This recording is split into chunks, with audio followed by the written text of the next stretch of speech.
huu wa 2025 ikatufikishe vyema kabisa kwenye mwaka wa 2026 pasipokuwa na magonjwa, pasipokuwa na mateso ya aina yoyote, kwa uwezo wa Roho Mtakatifu. Mimi ninaamini kabisa hata wale waliolazwa kule hospitalini wanaenda kupona, wanaenda kuvuka, wanaenda kuona mkono wako kwa jina lako Yesu Kristo. Mimi ninashukuru. Amen.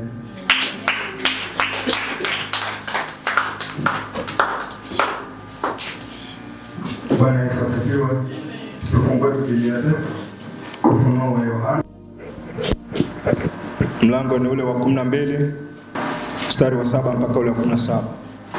Nirudie, Ufunuo wa Yohana 12 mlango wa 17 mpaka ule wa 10, mlango wa 7 mpaka ule wa 17.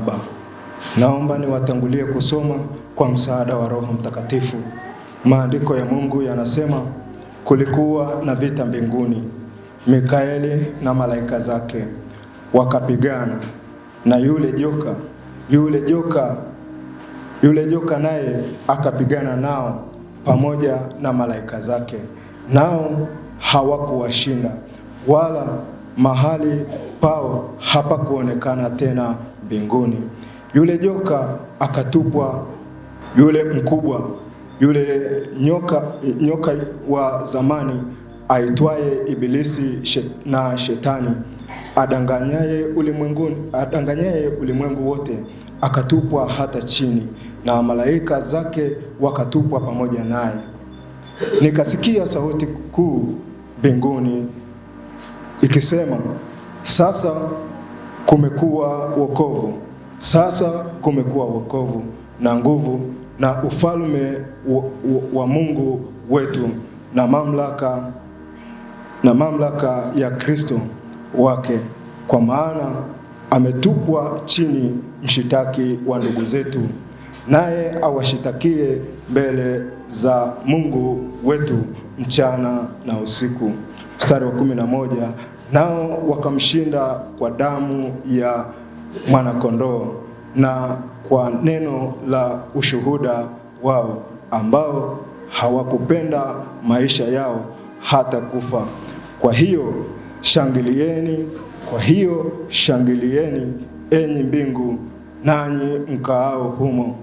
Ole wao nchi na bahari, kwa maana yule Ibilisi ameshuka kwenu mwenye ghadhabu nyingi, akijua ya kuwa ana wakati mchache tu. Na lile joka lilipoona ya kuwa limetupwa katika nchi, lilimfuata mwanamke yule aliyemzaa mtoto mwanamume. Mwanamke yule akapewa mabawa mawili ya tai yule mkubwa, ili aruke aende zake nyikani, hata mahali pake hapo alishwapo kwa wakati na nyakati na nusu ya wakati, mbali na nyoka huyo. Nyoka akatoa katika kinywa chake nyama ya huyo mwanamke, maji kama mto, amfanye kuchukuliwa na mto ule. Mstari wa 16, nchi ikamsaidia mwanamke, nchi ikafunua kinywa chake, ikameza mto ule uliotoa yule joka katika kinywa chake. Joka akamkasirikia yule mwanamke, akaenda zake, akafanya vita juu ya uzao wake waliosalia, wazishikao amri za Mungu na kuwa na ushuhuda wa Yesu. Naye akasimama juu ya mchanga wa bahari. Amen. Bwana Yesu apewe sifa. Hapa tunazungumzia vita ambayo ilifanyika huko juu mbinguni kati ya joka na malaika wa Mungu. Bwana Yesu apewe sifa. Tukiwa tunaendelea kutafakari zaidi na zaidi, ni kwamba huyu joka ni joka wa namna gani, ambaye ilimpasa afanye vita na malaika wa Mungu. Bwana Yesu apewe sifa. Kila mmoja ambaye yuko hapa anamfahamu nyoka. Anamfahamu nyoka vizuri kabisa. Na historia ya nyoka wengi tunafahamu kwamba nyoka ni shetani. Nyoka ni shetani, ndio shetani mkuu ambaye anausumbua ulimwengu mpaka sasa hivi. Na baada ya kufanya vita kule juu mbinguni, Mungu aliona hapana, huyu mtu hastahili kuwepo huku juu mbinguni, akamtupa huku chini ardhini. Mahali tulipo sisi leo. Mahali tulipo sisi hivi leo. Bwana Yesu asifiwe. Hapo mahali tulipo leo ndio mahali ambapo huyo joka yupo. Anatafuta wana wa Mungu. Anatafuta wana wa Mungu afanye chochote kile anachoweza kukifanya. Na tena ninazungumza kwa ujasiri. Huyo joka sio wa kumchezea. Huyo joka sio wa kumchekea. Huyo joka, kwa tarehe hii tulionayo leo, kwa wakati huu tulio sasa hivi, tunapaswa kung'ang'ana kwa kila liwezekanalo. Huyo joka tusivuke naye mwaka huu. Tuhakikishe apite na huu mwaka wa 2025. Tunapoanza huo mwaka wa 2026, tuanze tukiwa salama. Tunajua moja kwa moja nyoka yupo, ibilisi yupo. Ibilisi hana nia nzuri na sisi. Shetani hana nia nzuri na sisi. Unaposoma hii Biblia hapa unaona namna malaika wa Mungu walivyopambana na huyo joka akiwa na malaika zake. Lakini pia Mungu namna alivyo mkuu na namna alivyo mwaminifu. Yule joka hakumshinda malaika. Hakuwashinda wale malaika wa Mungu. Tunaona kabisa hapa ya kwamba vita iliyofanyika pale, malaika wa Mungu walipata ushindi. Hata na sisi leo hii tukimng'ang'ania Mungu zaidi na zaidi, tukimwomba Mungu kwa kufunga, kwa kuomba, kwa kumaanisha moja kwa moja, na uhakika huyu shetani tunamshinda. Huyu ambaye ametuletea changamoto kubwa kabisa. Kwa sababu leo hii ukiona mtu amerudi nyuma kwenye huduma, ujue ya kwamba kuna nyoka ambaye ameshiriki kurudisha huyo mtu nyuma. Ukiona ya kwamba kuna mtu anapita kwenye magonjwa, hasa haya magonjwa ya kutengenezwa na damu, magonjwa ya kichawi, ujue mahali hapo huyo joka amefanya nini? Amehusika. Ukiona mtu amefungua biashara, ile biashara imekufa, ujue huyo nyoka amehusika. Ukiona watoto wako wameshindwa kuvuka, wameshindwa kufaulu kwenye mitihani, ujue moja kwa moja huyo nyoka amehusika. Ukiona huduma inazorota, huduma za watu haribika, ukiona watumishi wanashindwa kufika pale mahali ambapo wametaraji kufika, huyo nyoka amehusika. Bwana Yesu asifiwe. Huyo nyoka ana kazi kubwa sana katika huu ulimwengu. Huyo nyoka ameshiriki asilimia kubwa sana kuturudisha nyuma wana wa Mungu. Vile ambavyo Mungu alikuwa ametarajia kwamba tutafanya, sivyo tunavyofanya sasa hivi. Kwa sababu gani? Yule nyoka yuko hapa. Na mara baada ya hapo sikuwa na amani, sikuwa na furaha. Sasa hiyo mimi ninasema ni nini? Huyu ni nyoka. Huyu ni nyoka ambaye inasababisha hayo yote. Ni moja kwa moja kwamba kuna vita. Tunavyosema kwamba kuna vita kweli. Yule mtumishi aliyefariki Magufuli alikuwa anawaambia watu wake mniombee, anawaambia wananchi mniombee, kwa sababu alikuwa anajua nini kinachoendelea. Hata na mimi niko hapa tayari nimeshaelewa ya kwamba nilivyovalishwa tu hii nguo niko kwenye vita. Tena sio vita ndogo, ni vita kubwa. Nyoka hataki nikivuka. Nyoka hataki nikifanya kazi ya Mungu. Nyoka hataki wewe ukafurahi. Nyoka hataki wewe ukachanua kwenye maisha. Bwana Yesu sifa. Huyu nyoka ameanzia mbali sana. Tuangalie kwanza kwenye Mwanzo 3.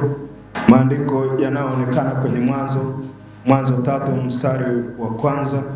Tutasoma mpaka ule 14.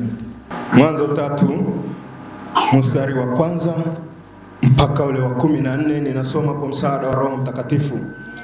Basi nyoka alikuwa mwerevu kuliko wanyama wote wa mwitu aliyowafanya Bwana Mungu. Akamwambia mwanamke, ati hivi ndivyo alivyosema Mungu, msile matunda ya miti yote ya bustani? Mwanamke akamwambia joka, matunda ya miti matunda ya miti ya bustanini twaweza kula, lakini matunda ya mti ulio katikati ya bustani Mungu amesema msiyale, wala msiyaguse, msije mkafa. Nyoka akamwambia. Nyoka sasa hapo anaonekana kwa hawa watu wawili ambao Mungu aliwapa idhini ya kuitunza bustani ya Edeni kule juu mbinguni, ambao ni watu wa kwanza kabisa. Mungu aliwapa ile idhini na akawapa masharti. Ila sasa nyoka akaonekana. Hapa kwenye mstari wa 4 tunaona nyoka alivyoanza kuwadanganya hawa watu wawili.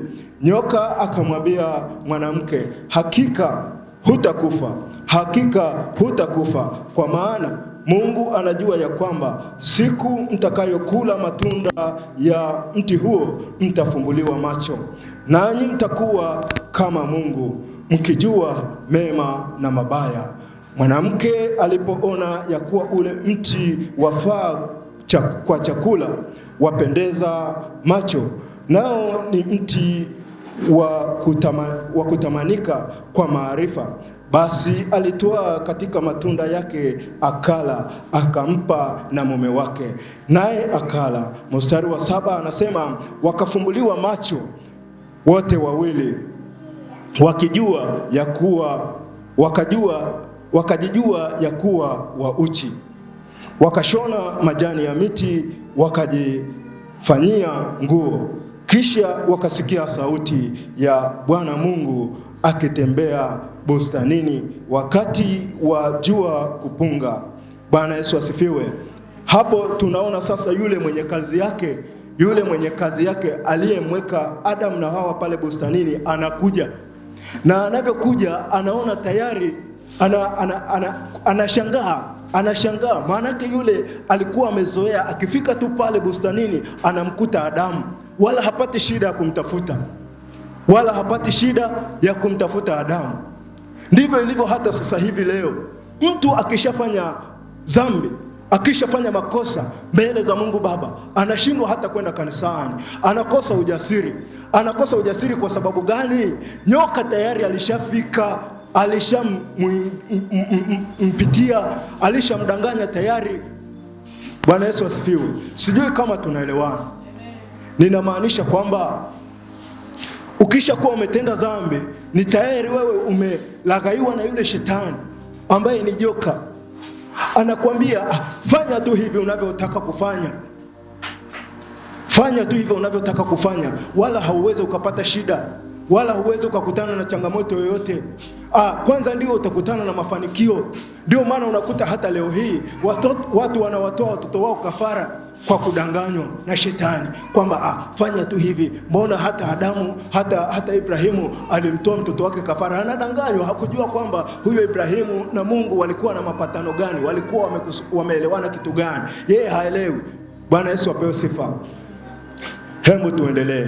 Adamu na mkewe wakajificha kati ya miti ya bustanini, Bwana Mungu asiwaone. Bwana Mungu akamwita Adamu akamwambia, uko wapi? Anamuuliza swali. Akasema, nalisikia sauti yako bustanini, nikaogopa, kwa kuwa mimi ni uchi, nikajificha. Akasema, ni nani aliyekuambia ya kuwa uchi?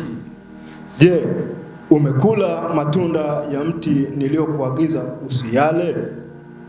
Adamu akasema, huyo mwanamke uliyenipa awe pamoja nami ndiye aliyenipa matunda ya mti huo nikala. Bwana Mungu akamwambia, mwanamke, ni nini hii uliyoifanya? Mwanamke akasema, nyoka alinidanganya. Tunaona hapo inakuwa wazi kabisa kwamba nyoka ndiye mdanganyifu, na kuanzia hapo ndipo yalipotokea yote haya ambayo tunayapitia magumu. Vinginevyo tusingekuwa na wakati mgumu katika maisha yetu. Tusingekuwa na wakati mgumu kwenye huduma, tusingekuwa na wakati mgumu kwenye biashara, tusingekuwa na wakati mgumu kwenye kilimo, tusingekuwa na wakati mgumu sehemu yoyote ile. Ni shetani ametudanganya, ni nyoka ametudanganya. Bwana Yesu asifiwe. Mstari wa 14 anasema Bwana Mungu akamwambia nyoka, kwa sababu umeyafanya hayo, umelaaniwa wewe kuliko wanyama wote na kuliko hayawani wote walioko mwituni. Kwa tumbo utakwenda na mavumbi utakula siku zote za maisha yako. Nimalizie tu kwenye mstari wa 18. Nami nitaweka uadui kati yako na huyo mwanamke, na kati ya uzao wako na uzao wake. Huo utakuponda kichwa na wewe utamponda kisigino. Amen. Bwana Yesu apewe sifa. Tunaona namna ilivyokaa hapo, namna ambavyo huyu joka anavyolaghai watumishi wa Mungu. Adamu kama angejua ya kwamba yatatokea hayo, ama nianze kusema Hawa angekuwa anajua ya kwamba yatatokea hayo yaliyotokea, ambayo yatagharimu maisha ya watu wote, kuanzia huko walikoanzia vizazi na vizazi mpaka majira haya tulio na uhakika, huyo Hawa asingekubali kulichukua lile tunda, asingekubali kuvunja amri za Mungu. Imekuwa ni laana ambayo imekuwa kwetu sisi wanadamu kuanzia huko mpaka leo hii. Amri ambayo Mungu aliiweka pale bustanini, hawa watu wawili walishiriki kuivunja ile amri, na kwa kuwa ndio waanzilishi wetu sisi wanadamu, na sisi pia tumekuwa sambamba na wao. Amri za Mungu alizoziweka hatukawii kuzivunja. Amri za Mungu alizoziweka tena sio nyingi sana, hizo amri 10 tu alizoziweka. Kuanzia huko yale aliyoambiwa Hawa ndiyo ambayo yanafanyika mpaka sasa hivi.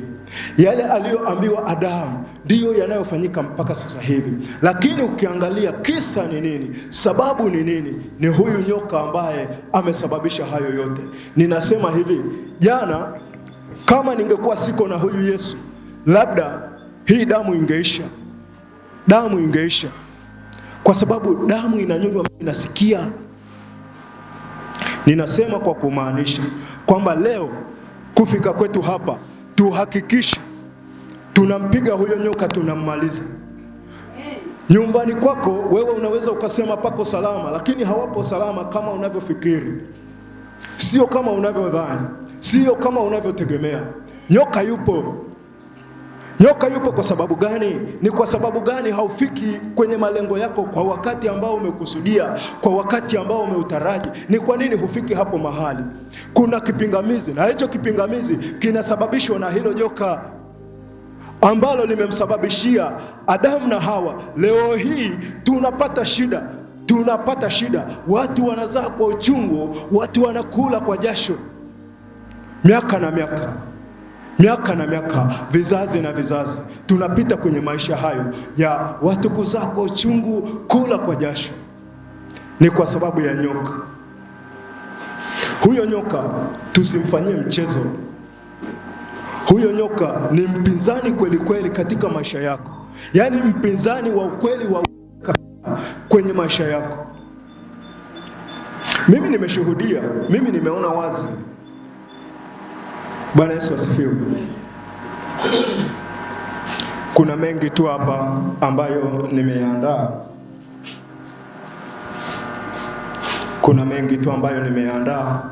Lakini kulingana na kwamba tulikuwa tunatarajia angalau ikifika ile saa 6 kamili tunapata ka muda kidogo kwa kushangilia, basi ili tusivuke na huyo nyoka, tutaongozwa na mtumishi hapa maombi ya kumpiga huyo nyoka mpaka tuhakikishe ya kwamba amekufa.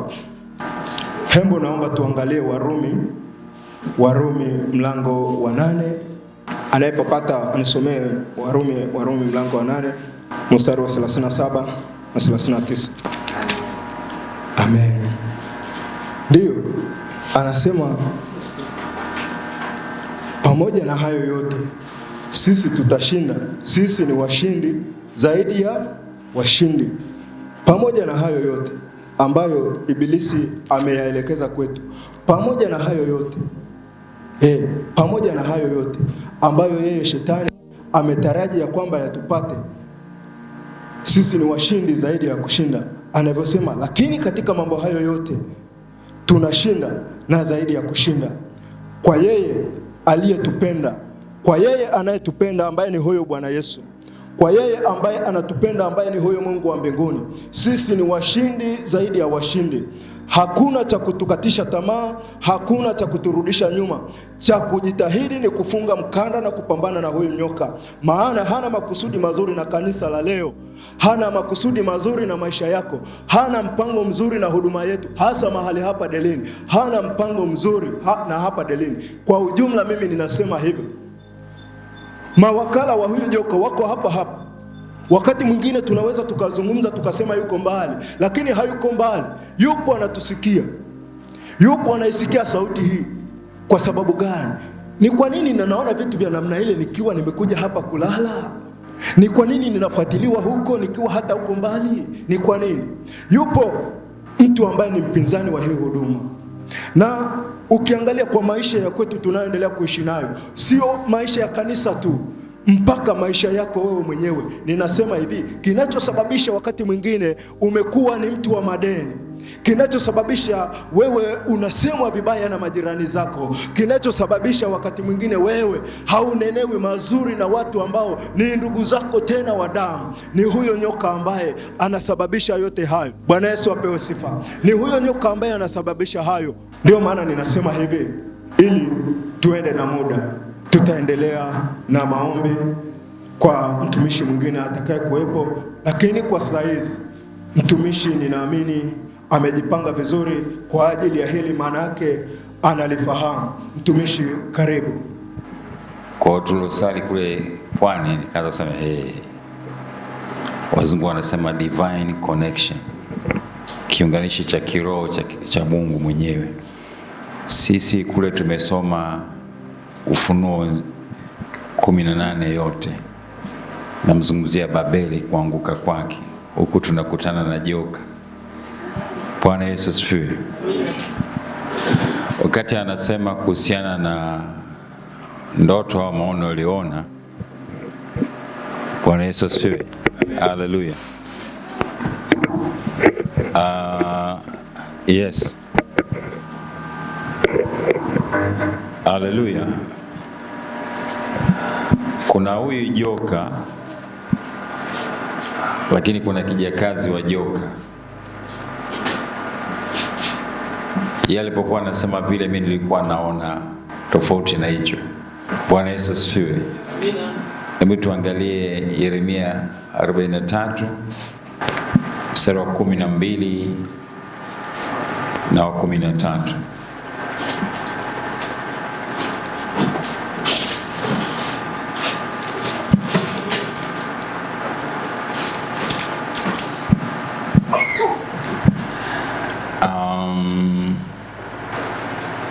Yeremia 43 aya ya 11, tutakwenda mpaka mstari ule wa 13. Naye atakuja na kuipiga nchi ya Misri, watu walioandikiwa kufa watakufa, nao walioandikiwa kuuawa kuwa mateka watakuwa mateka, nao walioandikiwa kupigwa kwa upanga watapigwa kwa upanga. Nami nitawasha moto katika nyumba za miungu ya Misri na kuziteketeza na kuwachukua mateka, naye atajipamba kwa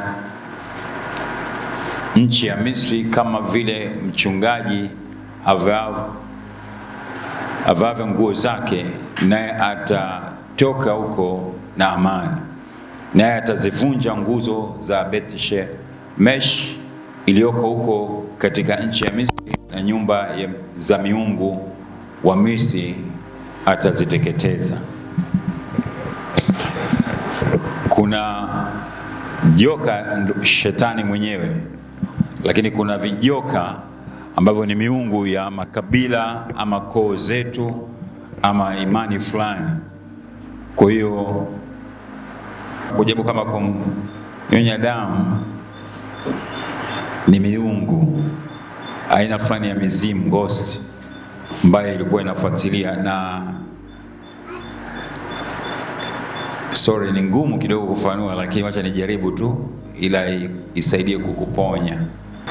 Miungu ina uhalali kwako au kwangu kutegemea na maisha ambao tunaishi. Kabla hatujazaliwa au hatujaumbwa, wazazi wetu walikuwa na wahenga na kabila zetu walikuwa wakiamini hiyo miungu. Kwa hiyo kwa namna moja, kama bado hujatoka kule, ina uhalali wa kukushambulia kama unaamua kuingia kwenye mfumo mwingine. Nimesikia hapa ushuhuda akisema kwamba tangu alipokuwa wakfu kumtumikia Kristo, maanake amekataa kutumikia ile miungu. Kwa hiyo miungu inapoona umeikataa, umeenda kwa mungu mwingine, inasikia husda ama wivu, kijicho, na ikigundua kuna dosari kidogo inakushambulia ili kukurudisha huko. Wako watumishi ambao ni wakubwa mashuhuri ambao tumepata kuwafahamu, walianza na Kristo vizuri, alafu akaishia kwenye uharibifu kwa sababu hawakuweza kukata ule muhimili kabisa wa kishetani. Kumbukumbu inatuambia hivyo. Nina watu ambao wanaofahamu wa karibu na mataifa ambao mwisho wao haukuwa mzuri. Bahati nzuri kanisa letu tuna vitu ambavyo Mungu anatufunulia. Muda fulani tukikaa vizuri katika uso wa Mungu, kuna nyakati za kuvunja mikataba na maagano kwa dhabihu au sadaka, na ukimaanisha unakuwa umechomoka. Tumefanya nyingi sana hapa Gombo Gambus Concertas mpaka hapa tulipofika, ni nyingi sana ambazo tunaelekezwa. Lakini kama ni msomaji mzuri wa Biblia, kitabu cha Hesabu, utaona pale kuanzia 23 na kuendelea huko, utakuta kuna mtumishi pale alivunja 7 madhabahu, kwa anatoa sadaka mara 7, kitu kama hicho, anaenda anatoa mpaka waachilie. Kitabu cha Wakorintho wa pili sura 6 mstari wa 10 wa kwanza hadi wa 18 kule utaona inaelezea ni lazima kutoka katikati yao na kuwakataa. Miungu inakaa kwenye surnames, majina yetu ya kiukoo, majina ya kurithi, inaishi huko, ina uhalali. Wewe unaweza ukaona jina la ukoo sifa kulitumia, lakini ndio linabeba nguvu. Kuna kijana ambaye tulikuwa nasali naye hapa tarehe kama hizi zilizopita, tulikuwa naye alafu baadaye akakatika kwa sababu alikuwa anasikia raha kutumia jina la kiukoo. Kama unakumbuka, kuna huyo, kuna mwingine kama wawili hivi. Huyo mmoja wapo ni huyo Moses. Alikuwa apendi kutumia jina la Moses, kwa anatumia jina lile la Muhenga Junior. Sasa Muhenga ni miungu. Sasa yeye anamkataa Muhenga alafu anakuwa wa Yesu. Hana wivu Muhenga, kwa nini unachukua mungu mwingine wakamchinja, wakamchukua kama kitu chao? Kwa nini unatukataa? So unapoamua kumfuata Yesu Kristo, ikiwa anaweza kukushauri mfuate mazima. Yaani mfuate mazima. Usitake kufurahisha ukoo au kabila lako au jamaa yako au ndugu zako. Mimi Alista naongea hapa, nimefanikiwa hilo kwa sehemu kubwa. Nimekataa na nimefanikisha pia kupanda hiyo hali kwa watoto wetu wa kimwili, kwamba tafadhali msitumie haya na hiki na kile. Bwana Yesu asifiwe. Tutaenda kuomba, tutaomba na kuomba, lakini tumaanishe. Ndio maana Yesu anasema kila anayetaka kunifuata ajikane nafsi yake, ajitwike msalaba, anifuate siku zote. Sio tu wakati wa majanga na matufani, siku zote. Haleluya. Simama kwa miguu yako. Silaha zote za Mungu nipate kuweza kushindana siku ya uovu, kisha kusimama. Nasimama hali nimejifunga kweli kiunoni, na kuvaa dirii ya haki kifuani, na kufungiwa miguu utayari ni upatao kwa injili ya amani. Zaidi ya yote ninatwaa ngao ya imani, ambayo kwa hiyo nitaweza kuizima mishale yote yenye moto ya ule mwovu. Tena ninapokea chapeo ya wokovu. Waswahili chapeo ni kofia kama helmet ya uendesha bodaboda ile, hivyo ndio chapeo. Bwana Yesu asifiwe. Chapeo ya wokovu na upanga wa Roho, ambao ni la Mungu, kwa sala zote na maombi nikisali kila wakati katika Roho, nikikesha kama hivi leo kwa jambo hilo, na kudumu kuombea watakatifu wote Pia kwa ajili yangu mimi Alister, nipewe usemi wa kufumbua kinywa changu, ili nihubiri kwa ujasiri ile siri ya Injili ambayo kwa ajili yake mimi ni mjumbe katika mnyororo, katika jina la Yesu.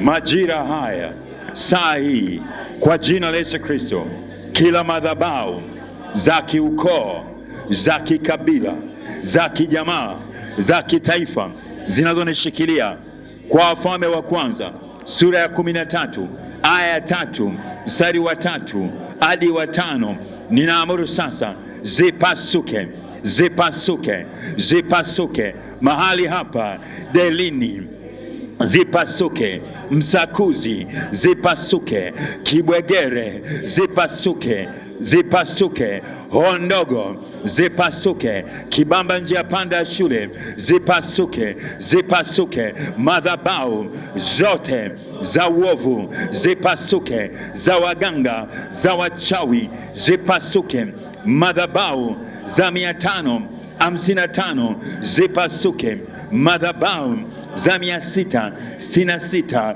zipasuke madhabahu za 777, zipasuke madhabahu za 888, zipasuke madhabahu za 999, zipasuke madhabahu za 333, zipasuke madhabahu za 111, zipasuke saa hii, zipasuke, zipasuke, zipasuke, zipasuke kaskazini, kusini, zipasuke.